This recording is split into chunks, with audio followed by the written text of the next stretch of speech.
কৈলাসে তপস্যায় লীন হয়ে আছেন মহাদেব এবং তার তপস্যায় যাতে বিঘ্নতা না ঘটে সেখানে উপস্থিত আছেন দ্বাররক্ষী গণেশ। এই মুহূর্তে একজন তেজস্বী ঋষি সেখানে এসে উপস্থিত হলেন। সেই ঋষি গণেশকে বললেন যে আমি মহাদেবের দর্শন করব, কিন্তু গণেশ পিতা বলেছিলেন যে আমি যখন ধ্যানে লীন থাকবো কেউ যাতে না আসে। তো সেক্ষেত্রে গণেশ সেই ঋষিকে সেখানে ঢুকতে দেননি। এবার সেই ঋষির সঙ্গে সেই গণেশের ভয়ঙ্কর যুদ্ধ শুরু হয়।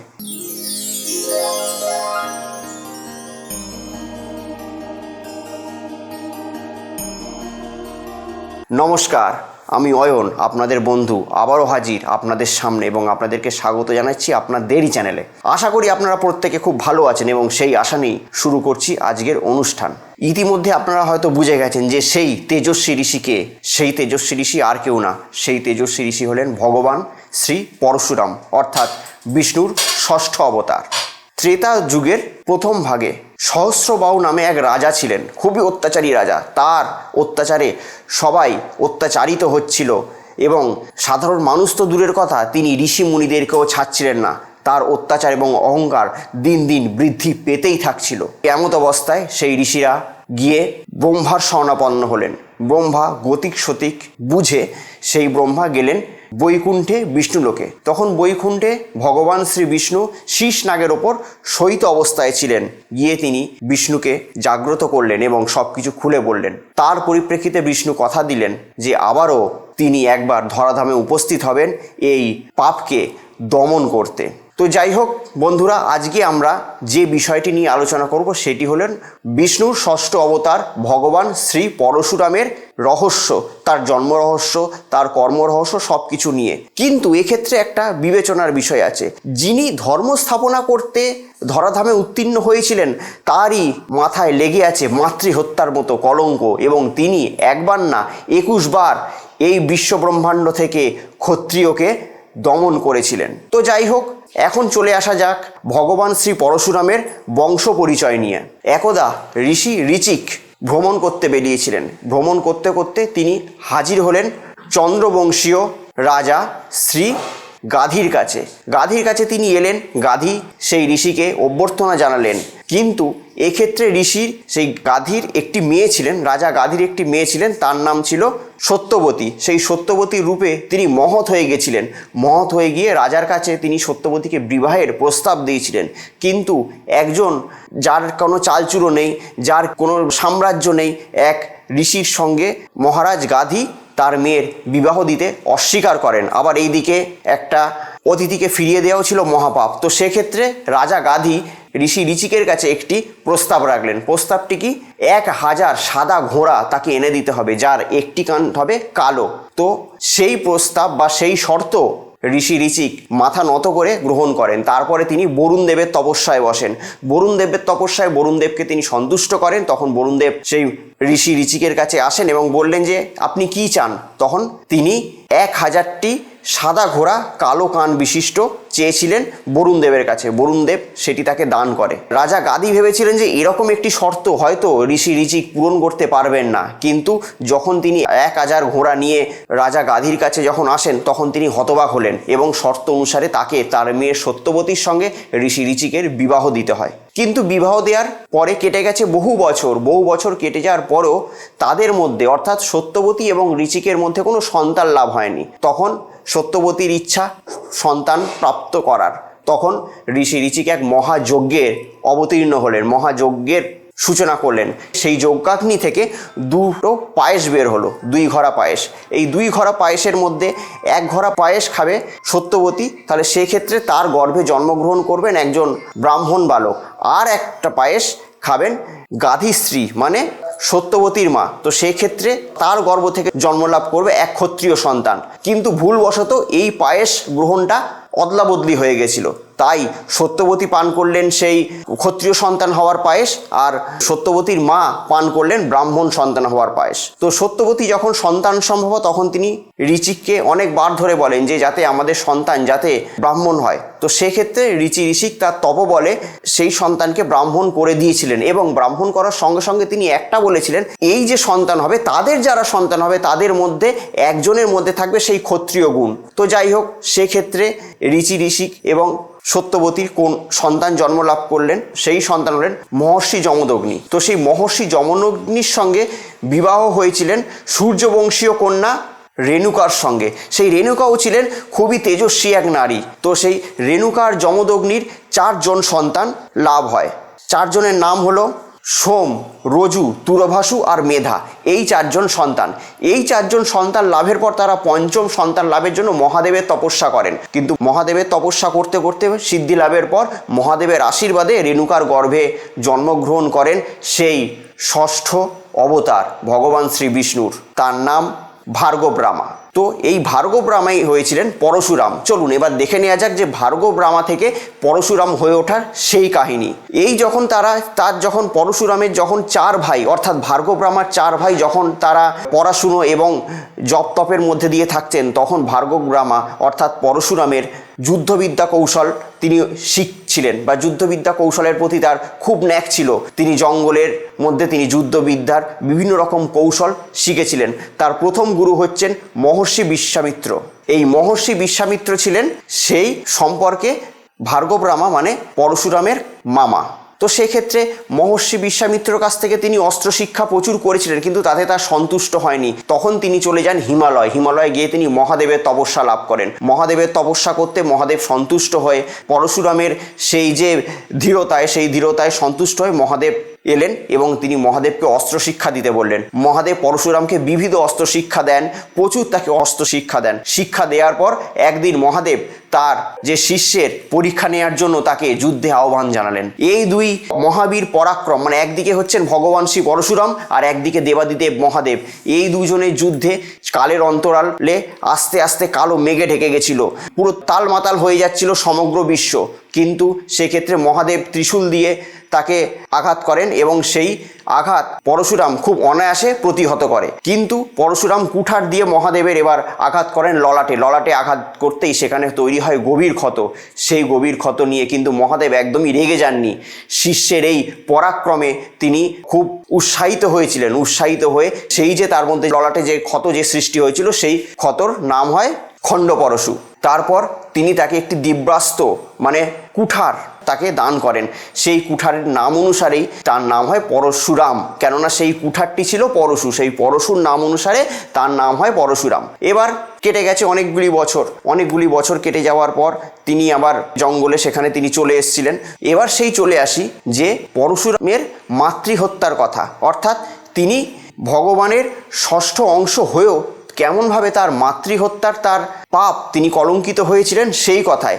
একদিন তার মাতা রেণুকা নদীর তটে জল আনতে যান। রেণুকা ছিলেন খুবই পতিব্রতা নারী, প্রচণ্ড তার তপবল ছিল। কিন্তু সেখানে সে কয়েকজন গন্ধর্বকে দেখতে পান এবং কয়েকটি গন্ধর্বকে দেখে সেখান থেকে তার মনোসংযোগ নষ্ট হয়। সেই মনোসংযোগ নষ্ট হওয়ার দরুন তার সেই মাটির ঘোড়াটি ভেঙে যায়। তখন রেণুকা নিজের ভুল বুঝতে পারেন এবং ভুল বুঝে ফেলে তিনি সিদ্ধান্ত নেন যে আমি নদী তটেই থেকে যাব, আমি আর আশ্রমে ফিরব না।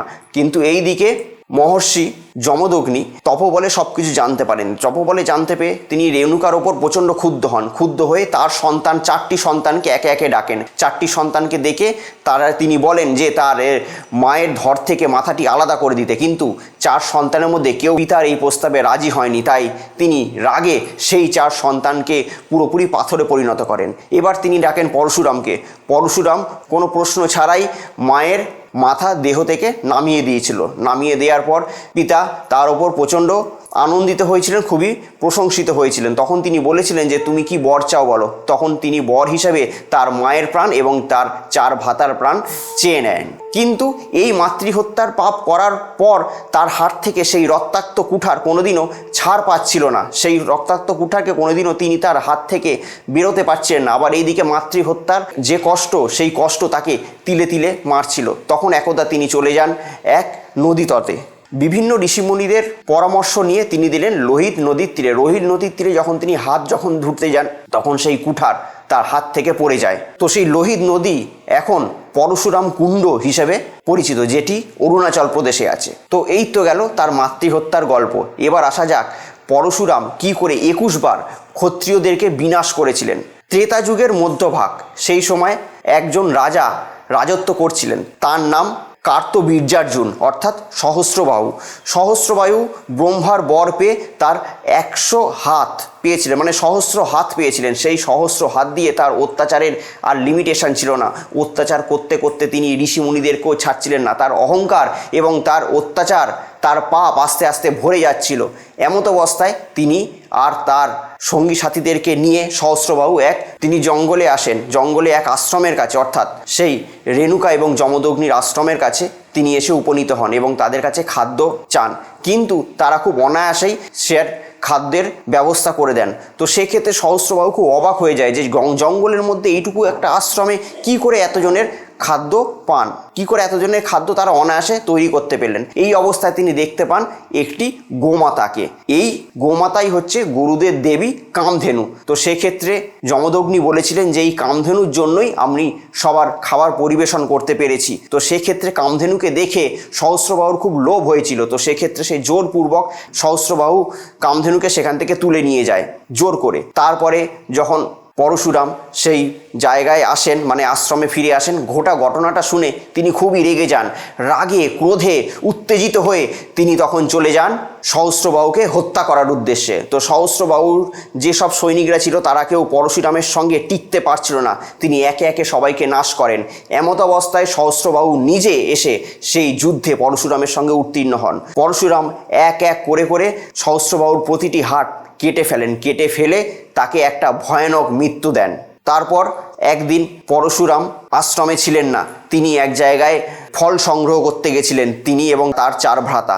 এমত অবস্থায় সহস্রবাহুর পুত্ররা সেখানে আশ্রমে আসেন এবং আশ্রমে এসে তারা তাদের পিতা অর্থাৎ যমদগ্নিকে নির্মমভাবে হত্যা করেন। তারপরে যখন ভগবান শ্রী পরশুরাম সেখানে ফিরে আসেন আশ্রমে, ফিরে আসার পর তিনি দেখতে পারেন যে তার পিতার নিথর দেহ পড়ে আছে এবং চারদিক রক্তে ভেসে যাচ্ছে। সেই অবস্থায় দেখে তিনি একটি শপথ গ্রহণ করেছিলেন যে তিনি কোনো ক্ষত্রিয়কে বিশ্বে রাখবেন না, প্রতিটা ক্ষত্রিয়কে তিনি নাশ করবেন। এই উদ্দেশ্যে তিনি রাগে প্রধান্বিত হয়ে প্রচণ্ড ক্রুদ্ধ হয়ে তিনি চলে যান সেই সহস্রবাহুর 100 জন পুত্রের কাছে এবং তাদেরকে একে একে হত্যা করেন। কিন্তু তার এই হত্যালীলা কখনো থামেনি। তিনি 21 বার এই ধরাধামের মধ্যে ক্ষত্রিয়কে বিনাশ করেছিলেন। এবার তো গেল যে 21 বার যদি পরশুরাম যদি ক্ষত্রিয় বিনাশ যদি করে থাকেন, তাহলে আজও কেন বা কি করে ক্ষত্রিয়রা এই ধরাধামে আছে বা এই পৃথিবীতে আছে? পরশুরাম তার পাশাপাশি ক্ষত্রিয়কে আমি বিনাশ করব, তার সঙ্গে সঙ্গে তিনি আরেকটি প্রতিজ্ঞাও করেছিলেন যে যাই হোক না কেন আমি ক্ষত্রিয়কে বিনাশ করব, কিন্তু আমি এমন ক্ষত্রিয়কে বিনাশ করব না যে সদ্য বিবাহিতা বা যার হয়তো সন্তান আছে। তার মধ্যেই একজন থেকে গেছিলেন মিথিলার রাজা জনক, যার কন্যা ছিলেন মা সীতা। তো এই গেল পরশুরামের 21 বার ক্ষত্রিয় দমনের কাহিনী। এ থেকে ত্রেতা যুগে বিভিন্ন রকম তারপর পরশুরামের কথোপকথন আছে।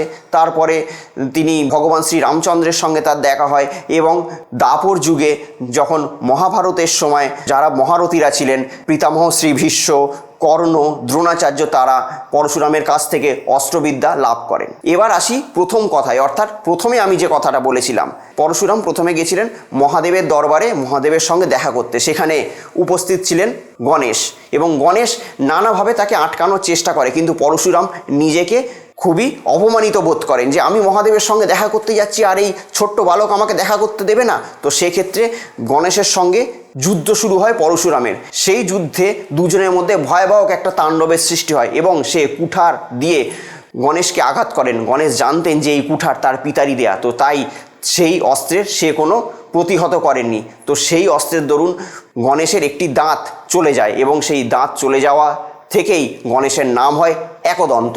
তো আজকের এই ভিডিওর মাধ্যমে আমরা আলোচনা করার চেষ্টা করলাম যে বিষ্ণুর ষষ্ঠ অবতার কি করে ধরাধামে অবতীর্ণ হয়েছে, তার বংশ পরিচয় কি, তিনি কি করে মাতৃহত্যার কলঙ্কে তিনি কলঙ্কিত হয়েছিলেন এবং তার সঙ্গে সঙ্গে তিনি কিভাবে 21 বার এই ধরাধাম থেকে ক্ষত্রিয়দেরকে বিনাশ করেছিলেন। তো যাই হোক, এখনো পর্যন্ত কিন্তু পরশুরাম জীবিত আছেন। তিনি অবশ্যই এখানে জীবিত আছেন, কেননা তিনি হলেন 7 চিরঞ্জীবীর মধ্যে একজন। এখনো পর্যন্ত তার কার্য এই পৃথিবীতে শেষ হয়ে যায়নি।